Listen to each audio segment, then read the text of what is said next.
जय हिंद बच्चों, आप सभी का स्वागत है हमारे इस यूट्यूब चैनल वर्ल्ड डिस्कशन पर। तो चलिए बच्चों, आज की वीडियो में आप लोगों के लिए कक्षा 10 साइंस मानव नेतृत्व रंग बिरंगे संसार से रिलेटेड कुछ अति महत्वपूर्ण ऑब्जेक्टिव क्वेश्चन को लेकर आया हूं, जो कि आपके आगामी परीक्षा बिहार बोर्ड के लिए अति महत्वपूर्ण होगा। और बच्चों, लास्ट में आप लोगों से एक क्वेश्चन पूछा जाएगा, जिसका आंसर आप लोगों को कमेंट सेक्शन में जरूर देना है।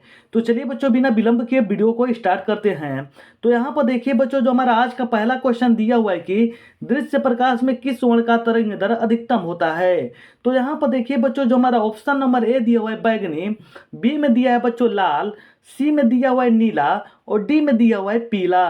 तो बच्चों, जिसका राइट आंसर हो जाएगा हमारा ऑप्शन नंबर बी, यानी कि लाल।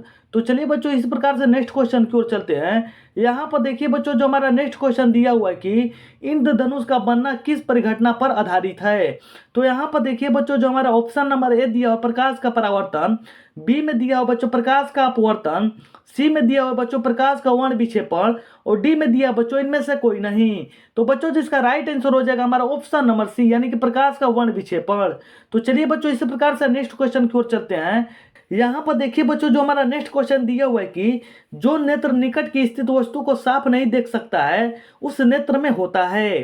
तो यहाँ पर देखिए बच्चों, जो हमारा ऑप्शन नंबर ए दिया हुआ है दूरदृष्टि दोष, बी में दिया है बच्चों निकट दृष्टि दोष, सी में दिया है बच्चों जरा दृष्टि दोष और डी में दिया हुआ है वर्धता। तो बच्चों, जिसका राइट आंसर हो जाएगा हमारा ऑप्शन नंबर ए, यानी कि दूरदृष्टि दोष।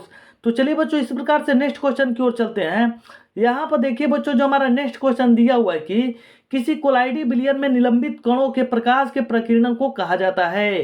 तो यहाँ पर देखिए बच्चों, जो हमारा ऑप्शन नंबर ए दिया हुआ है वह मंडलीय प्रभाव, बी में दिया बच्चों टिंडल प्रभाव किंडल प्रभाव, सी में दिया बच्चों टिंडल प्रभाव और डी में दिया बच्चों क्विंटल प्रभाव। तो बच्चों, जिसका राइट आंसर हो जाएगा हमारा ऑप्शन नंबर सी, यानी कि टिंडल प्रभाव। तो चलिए बच्चों, इस प्रकार से नेक्स्ट क्वेश्चन की ओर चलते हैं। यहाँ पर देखिए बच्चों, जो हमारा नेक्स्ट क्वेश्चन दिया हुआ है कि सामान्य मानव नेत्र की दूर बिंदु होता है। तो यहाँ पर देखिए बच्चों, जो हमारा ऑप्शन नंबर ए दिया हुआ 25 सेंटीमीटर पर होता है, बी में दिया हुआ बच्चों 25 मिलीमीटर पर होता है और सी में दिया बच्चों 25 मीटर पर होता है और डी में दिया बच्चों अनंत पर होता है। तो बच्चों, जिसका राइट आंसर हो जाएगा हमारा पांचवा का ऑप्शन नंबर डी, यानी कि अनंत पर होता है। तो चलिए बच्चों, इस प्रकार से नेक्स्ट क्वेश्चन की ओर चलते हैं। यहाँ पर देखिए बच्चों, जो हमारा नेक्स्ट क्वेश्चन दिया हुआ है कि निकट दृष्टि दोष वाले व्यक्ति के चश्मे में उपयोग होता है, यानी कि कौन सा लेंस उपयोग होता है। तो यहाँ पर देखिए बच्चों, जो हमारा ऑप्शन नंबर ए दिया हुआ है उत्तल लेंस, बी में दिया बच्चों अवतल लेंस, सी में दिया बच्चों बेलनाकार लेंस, डी में दिया बच्चों इनमें से नहीं, इन्हें कि इनमें से कोई नहीं। तो बच्चों, जो हमारा राइट आंसर हो जाएगा छठवां का ऑप्शन नंबर बी, यानी कि अवतल लेंस। तो चलिए बच्चों, इस प्रकार से नेक्स्ट क्वेश्चन की ओर चलते हैं। यहाँ पर देखिए बच्चों, जो हमारा नेक्स्ट क्वेश्चन दिया हुआ है कि मानव नेत्र में उपस्थित लेंस होता है, यानी कि मानव नेत्र में किस प्रकार का लेंस पाया जाता है। तो यहाँ पर देखिए बच्चों, जो हमारा ऑप्शन नंबर ए दिया हुआ है उत्तल, बी में दिया बच्चों कोई लेंस नहीं होता है, सी में दिया बच्चों अवतल और डी में दिया बच्चों इनमें से कोई नहीं। तो बच्चों, जिसका राइट आंसर हो जाएगा हमारा ऑप्शन नंबर ए, यानी कि उत्तल। तो चलिए बच्चों, इस प्रकार से नेक्स्ट क्वेश्चन की ओर चलते हैं। यहाँ पर देखिए बच्चों, जो हमारा नेक्स्ट क्वेश्चन दिया हुआ है कि निम्न में से किस दृष्टि दोष में नेत्र को क्रिस्टलीय लेंस धुंधला अपारदर्शी हो जाता है। तो यहाँ पर देखिए बच्चों, जो हमारा ऑप्शन नंबर ए दिया हुआ है निकट दृष्टि, बी में दिया बच्चों मोतियाबिंद, सी में दिया बच्चों दीर्घ दृष्टि और डी में दिया बच्चों जरा दूरदृष्टता। तो बच्चों, जिसका राइट आंसर हो जाएगा हमारा ऑप्शन नंबर बी, यानी कि मोतियाबिंद। तो चलिए बच्चों, इस प्रकार से नेक्स्ट क्वेश्चन की ओर चलते हैं। यहाँ पर देखिए बच्चों, जो हमारा नेक्स्ट क्वेश्चन दिया हुआ है कि स्पेक्ट्रम प्राप्त करने के लिए किसका उपयोग किया जाता है। तो यहाँ पर देखिए बच्चों, जो हमारा ऑप्शन नंबर ए दिया हुआ है कांच की सिल्ली का, बी में दिया बच्चों अवतल दर्पण का, सी में दिया बच्चों उत्तल लेंस का और डी में दिया बच्चों प्रिज्म का। तो बच्चों, जिसका राइट आंसर हो जाएगा हमारा ऑप्शन नंबर डी, यानी कि प्रिज्म का। तो चलिए बच्चों, इसी प्रकार से नेक्स्ट क्वेश्चन की ओर चलते हैं। यहाँ पर देखिए बच्चों, जो हमारा नेक्स्ट क्वेश्चन दिया हुआ है कि दीर्घ दृष्टि के निवारण के लिए उपयोग किया जाता है। कहने का मतलब कि बच्चों, दीर्घ दृष्टि दोष से पीड़ित व्यक्ति के लिए किस लेंस का उपयोग किया जाता है। तो यहाँ पर देखिए बच्चों, जो हमारा ऑप्शन नंबर ए दिया हुआ है गोलिया बेलनाकार लेंस, बी में दिया बच्चों उत्तल लेंस, सी में दिया बच्चों समोत्तल लेंस और डी में दिया बच्चों अवतल लेंस। तो बच्चों, जिसका राइट आंसर हो जाएगा हमारा ऑप्शन नंबर कौन सा हो जाएगा बच्चों, तो ऑप्शन नंबर बी, यानी कि उत्तल लेंस। तो चलिए बच्चों इस प्रकार से नेक्स्ट क्वेश्चन की ओर चलते हैं। यहाँ पर देखिए बच्चों जो हमारा नेक्स्ट क्वेश्चन दिया हुआ है कि प्रकाश के किस रंग का तरंग दैर्ध्य सबसे कम होता है। तो यहाँ पर देखिए बच्चों जो हमारा ऑप्शन नंबर ए दिया हुआ है बैगनी, बी में दिया है बच्चों हरा, सी में दिया हुआ है लाल और डी में दिया हुआ है कोई नहीं। तो बच्चों जिसका राइट आंसर हो जाएगा हमारा ऑप्शन नंबर ए यानी कि बैगनी।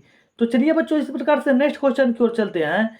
यहाँ पर देखिए बच्चों जो हमारा नेक्स्ट क्वेश्चन दिया हुआ है कि आकाश का रंग नीला प्रतीत होता है क्यों। तो यहाँ पर देखिए बच्चों जो हमारा ऑप्शन नंबर ए दिया हुआ प्रकाश के परावर्तन के कारण, बी में दिया हुआ बच्चों प्रकाश के प्रकीर्णन के कारण, सी में दिया बच्चों प्रकाश के अपवर्तन के कारण और डी में दिया बच्चों इनमें से कोई नहीं। तो बच्चों जिसका राइट आंसर हो जाएगा हमारा ऑप्शन नंबर बी यानी कि प्रकाश के प्रकीर्णन के कारण। तो चलिए बच्चों इस प्रकार से नेक्स्ट क्वेश्चन की ओर चलते हैं। यहाँ पर देखिए बच्चों जो हमारा नेक्स्ट क्वेश्चन दिया हुआ है कि आंख व्यवहार होता है, यानी कि बच्चों जो हमारा आंख होता है किस प्रकार का व्यवहार करता है।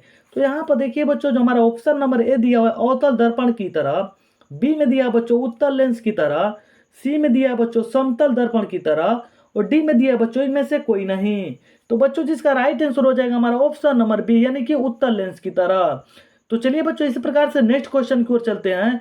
यहाँ पर देखिए बच्चों जो हमारा नेक्स्ट क्वेश्चन दिया हुआ है इसका आंसर आप लोग को कमेंट सेक्शन में जरूर देना है। तो चलिए बच्चों सबसे पहले क्वेश्चन को पढ़ लेते हैं। तो यहाँ पर देखिए बच्चों जो हमारा क्वेश्चन दिया हुआ है कि एक साधारण प्रिज्म कितने सतहों से घिरा होता है। तो यहाँ पर देखिए बच्चों आप लोग कमेंट सेक्शन में जरूर बताइएगा कि एक जो साधारण प्रिज्म होता है कितने सतहों से घिरा होता है। तो ऑप्शन देख लीजिए, ऑप्शन ए में दिया है बच्चों 6, बी में दिया हुआ है 4, सी में दिया हुआ है 5 और डी में दिया हुआ है 3। तो बच्चों इसका आंसर आप लोग कमेंट सेक्शन में जरूर दीजिएगा और लास्ट में आप लोग जरूर बताइएगा कि इन 15 क्वेश्चनों में से आप लोग को पहले से कितना प्रश्न आ रहे थे। और बच्चों इस वीडियो को ज़्यादा से ज़्यादा शेयर कीजिएगा। तो चलिए बच्चों मिलते हैं नेक्स्ट वीडियो के साथ, तब तक के लिए जय हिंद।